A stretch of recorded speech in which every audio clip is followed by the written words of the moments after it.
ভগবত সুধানিধি চ্যানেলে সবাইকে স্বাগত। আশা করছি সবাই ভালো আছেন। আমি আজকে আপনাদের ভরত মহারাজের গল্প শোনাব। ভরত মহারাজের গল্প তিনটি ভাগে আমি ভাগ করে নিয়েছি। ভরত মহারাজ 3 বার জন্মগ্রহণ করেছিলেন। প্রথম জীবনের বৃত্তান্ত আমি আজকে শোনাবো, দ্বিতীয় তৃতীয় জীবনের বৃত্তান্ত আমি পরের ভিডিওতে শোনাবো। আশা করব যে কেউ এই ভিডিওগুলো বাদ দিবেন না, তাহলে ভরত মহারাজের জীবন থেকে যে আমরা শিক্ষা লাভ করব সেটা কিন্তু শিক্ষা লাভ করতে পারবো না। ভরত মহারাজের এই ছোট ছোট গল্পের মাধ্যমে আমরা অনেক শিক্ষা পেয়ে থাকব। তাহলে প্রসঙ্গে চলে যাই।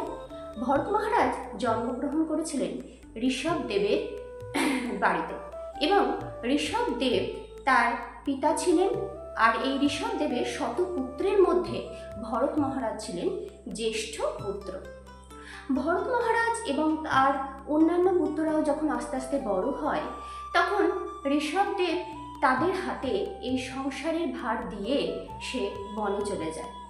তারপরে একসময় এই ভরত মহারাজও আস্তে আস্তে বড় হয়, যৌবনে পদার্পণ করে এবং বিবাহ হয়। তার আবার 5টি সন্তানও হয়।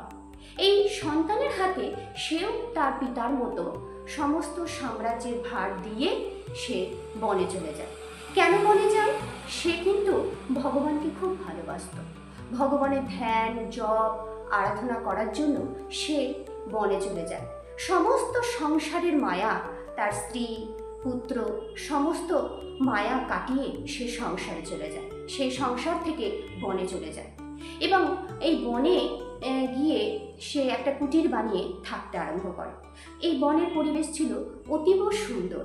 চারিদিকে গাছ, ফল, ফুলের বাগান, তারপরে নদী বয়ে যাচ্ছে, তার কুলুকুলু শব্দ খুব সুন্দর।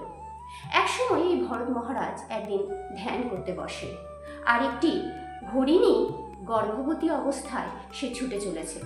তার পেছন পেছন সিংহ ছুটছে, অর্থাৎ সিংহের তাড়া খেয়ে এই হরিণীটি সামনের দিকে এগিয়ে গিয়ে দেখে একটি গণ্ডকী নদী, অর্থাৎ এই নদীটির জল খুব অল্প। সে তখন নিজের প্রাণ বাঁচানোর জন্য নদী পার হতে যায়, আর তখনই তার শাবকটি জলে পড়ে যায়।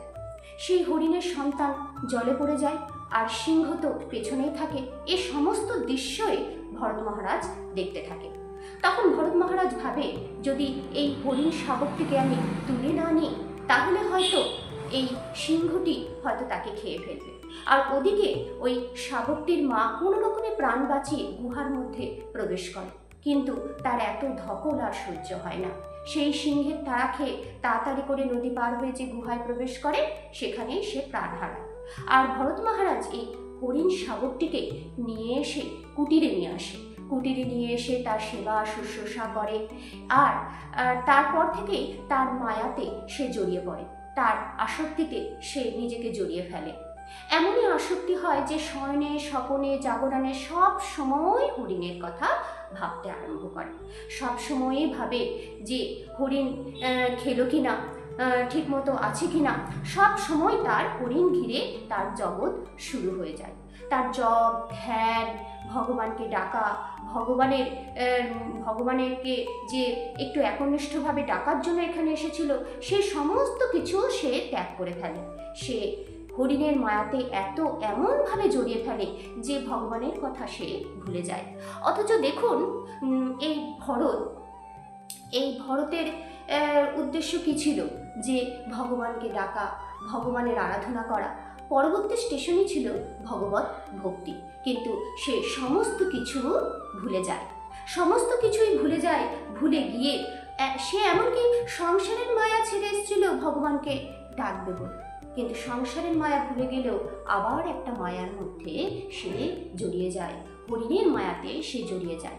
এমনভাবে জড়িয়ে যায় যে সে মনে করতেও পারে না যে আমি এখানে কিসের জন্য এসেছিলাম। কিন্তু সে সবসময় হরিণের কথা ভাবতে ভাবতে একদিন মৃত্যু তার চলে আসে এবং সে মৃত্যু মুখে পতিত হয়। সে মৃত্যুশয্যায় শায়িত থাকে। হরিণ শাবকটি তাকে এক দৃষ্টিতে দেখতে থাকে। এই ছোট্ট হরিণটি যেন সন্তান তুল্য তার। যেমন পিতামাতা মারা গেলে চারপাশে পুত্র কন্যা বসে থাকে, চোখের জল ফেলে, সেরকম হরিণটিও চোখের জল ফেলতে লাগলো। হরিণটি তার কথা ভাবতে ভাবতে লাগে। আর এদিকে ভরত মহারাজও যখন ভাবে যে আমি যদি মারা যাই তাহলে এই হরিণটিকে কে দেখবে, এই কথা ভাবতে ভাবতে তার মৃত্যু হয়। তার মৃত্যু হয়ে যায় এবং মৃত্যু হওয়ার পরও কিন্তু সে হরিণ রূপে জন্মগ্রহণ করেছিল ভরত। কারণ সে কিন্তু খুব তপস্যা বলে বলিয়ান ছিল, সে ভগবানকে ডাকত, তবুও কিন্তু হরিণের মায়ায় এমনভাবে আবদ্ধ হয়ে গেছিল যে সে হরিণের কথা মৃত্যু সময়েও হরিণের কথা ভাবছিল, সে কিন্তু ভগবানের কথা ভাবতে পারেনি। তাই গীতাতে উল্লেখ আছে যে মৃত্যুর সময়ে যদি কেউ হরিণ, কুকুর, বিড়াল যার কথাই ভাবুক না কেন, কোনো নারী পুরুষ যার কথাই ভাবুক না কেন, সে সেই জনিতে জন্মগ্রহণ করে বা সেই রূপে জন্মগ্রহণ করে। এখানেও ভরত মহারাজ তাই হলো, ভরত মহারাজ হরিণের কথা ভাবতে ভাবতে হরিণ রূপেই পরবর্তীতে জন্মগ্রহণ করলো আর জাতিস্বর রূপে জন্মগ্রহণ করছিল, অর্থাৎ আগের স্মৃতি সবই তার মনে ছিল। কিন্তু আমি আজকে এইটুকুনি বলবো, এর বেশি আর আজকে বলবো না। এর পরবর্তীর ভিডিওতে আমি আপনাদের এই ভরত মহারাজের জাতিস্বর হওয়ার ঘটনা এবং কিভাবে সে পরবর্তী জীবনে কি কি করছে তার সমস্ত কিছুই আপনাদের কাছে আমি বলবো। এই ভিডিওটি যদি আপনাদের ভালো লাগে অবশ্যই কমেন্ট বক্সে জয় শ্রীকৃষ্ণ একবার লিখবেন।